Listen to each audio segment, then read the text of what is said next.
This is what I love to do. I believe this is what I was born for, to come out here and reach the women that are working these streets, that are surviving, you know, off of this means of living. You turn and go this way and go down the other way.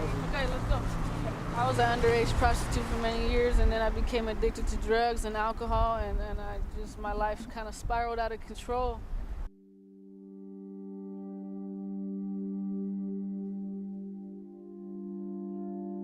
She's just walking back and forth. A lot of cars coming through our parking lot. John's picking up, just ladies. It's a constant thing. If it's slow out here, they move over to White Avenue, and they're constantly moving back and forth, back and forth. And the pimps are always around them too? Pimps are always around here. We see them quite often. I think that's a pimp. Oh, there's one there. Yeah. Oh, he's looking. Turn. Go faster. Here's another one. Do you see it? Wait, let me just... Sweetie, I got a bag for you. Come on. Oh. Why are you taking Come on. Oh, come on. I got dinner and gift cards for you. She just said, you need to leave. There's 4 pimps here right now. She says she has somebody watching over her? Yeah. Yeah, we can't be down here right now because we circled our vehicle way too much. It's insane how many pimps keep driving past slowly around us. Clearly they can tell that these people are messing with their business. They're kind of driving around us in circles in a very threatening way. Probably trying to scare you guys off or just trying to figure out what's going on. There's nothing safe about prostituting because at any given moment, your life could end. That night, we met Kiki. She works as a prostitute about twice a week. She says she has never had a pimp. She refuses to give up control. Has anybody tried to coerce you to work for them? All the time. All the time. At 32, she's older than most girls and says almost all of them are working for someone who takes their money and watches them 24/7. What kind of consequences are there to resisting to what a pimp wants you to do? Being beat, tortured, raped. They more so kind of like, they rape you from this part, not that part. You know what I mean? So it's like, it's very hurtful. This year alone, the human trafficking hotline in California has received over 2,000 calls and reported 705 cases. Last year, the number of calls was 4,100, with over 1,300 reported cases. I met with the FBI task force handling human trafficking. With so many ways of making fast money, I wanted to understand who becomes a pimp and why. Besides anybody who wants to make money, because I know a lot of people who want to make money who wouldn't go and enslave people. They're typically criminals to begin with.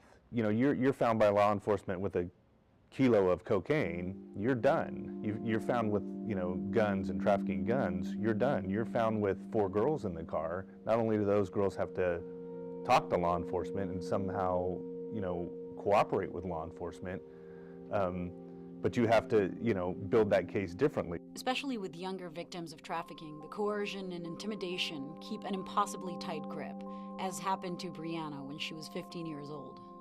Tell me how it all started, how you ended up becoming a victim of sex trafficking. So it all started when me and my friend, we would go online and kind of play around on the chat line. We thought it was funny, we thought it was innocent. Typical teenage girl stuff. Yeah.